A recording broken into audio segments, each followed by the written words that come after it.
So this is a sequencer I've made. I kind of go through clockwise, show you what everything does. So the active stage pulse outputs at the top here, get a gate output, gate high out of these anytime its stage is active. So this is firing an envelope up top out of shot. So this stage is active, plug that in. Opens up the envelope. This one's not active, but select it and goes high. Stage select pulse inputs here, you can use that to select any stage anytime you want. We're putting a pulse in, like that. All of the red logic inputs are processed through a Schmidt trigger. So pretty much any waveform it goes over 1 volt will trigger it. I can use even triangle over here, and it will still select them properly. So you can use wave shaping and stuff to change where that threshold of 1 volt is going to happen to get some timing variations, and you can do some interesting stuff with it, hopefully. All gate out here, that goes high anytime a new preset happens, so that's by button usually, or also with the voltage addressing here. So if I plug that in to control that envelope here, kind of use it like a keyboard, or do kind of trills and interesting stuff there. Vertical reset and vertical clock here, they have to do with the vertical sequencer. So the main outputs of the rows A, B, C, and D are input into a sequential switch that is clocked by this here and reset by this here. So you can use that, like for instance, if you use the 8th step of the horizontal sequencer to clock the vertical sequencer, we get a clock going in here. So at the end of the 8 steps, it advances to the next one. So this is a 32 note sequence that's happening here now. So if I plug this in here, get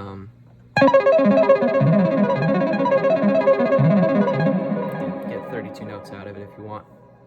And then you can also reset it anytime, and that'll always go back to A. Hold, reset, and preset affect the horizontal part. Hold is, let's see what I'm grabbing here. Holds will hold it wherever it is anytime it goes high. Preset will reset the sequence to the preset stage, which is also your loop point for when you're going through. So a high at preset will reset it to your preset point and hold it there as long as this is high. So if I change the pulse width of this, it'll change how long it's holding it for. Now reset is a little bit different. Reset is a one-shot, so it will when it gets triggered, it'll reset always to stage 1, no matter where your preset is, and it will not change your preset stage. It won't set your preset to be stage 1. So what that allows you to do is reset the sequence outside your loop and then jump back into the loop. So if I do this, see, every once in a while it's going to reset outside the loop, and that sounds like this.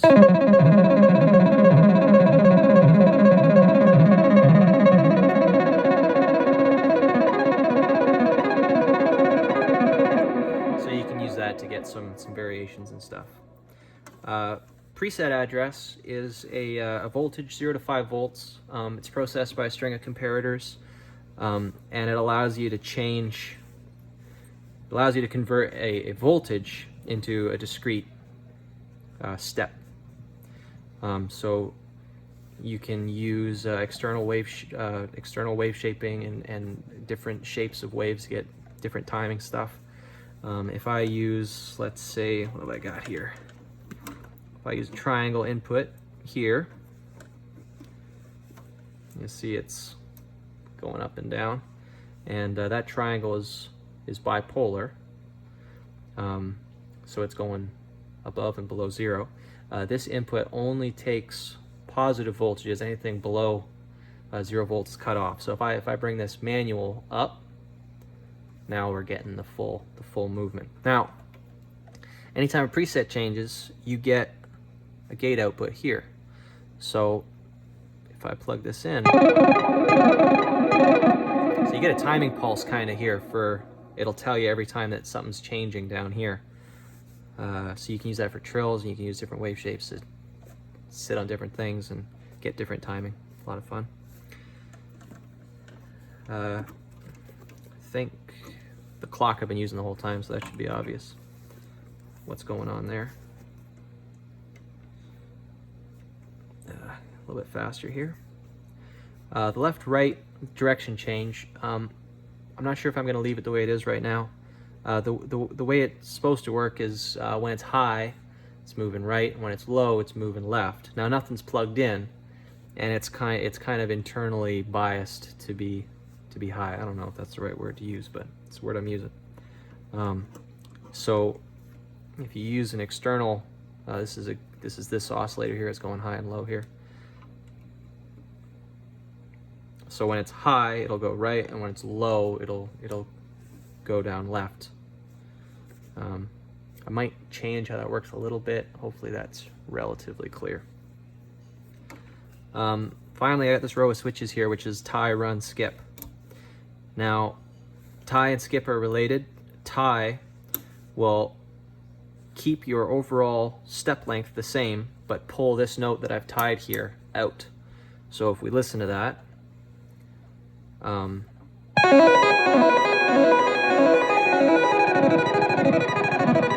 you can hear how this step is twice, and if I can do longer than just this.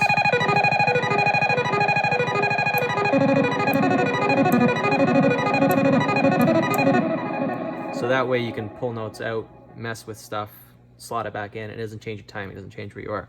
Skip also pulls steps out, but it also skips it entirely, so it changes your loop length. So if I put this here, if I skip these,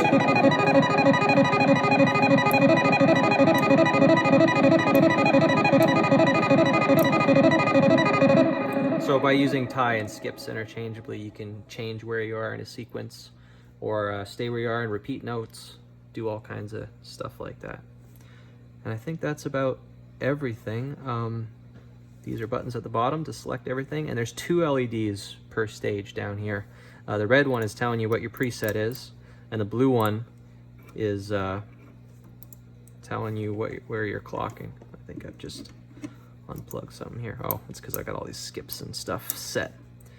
Yeah. I think I got everything. One take, nice.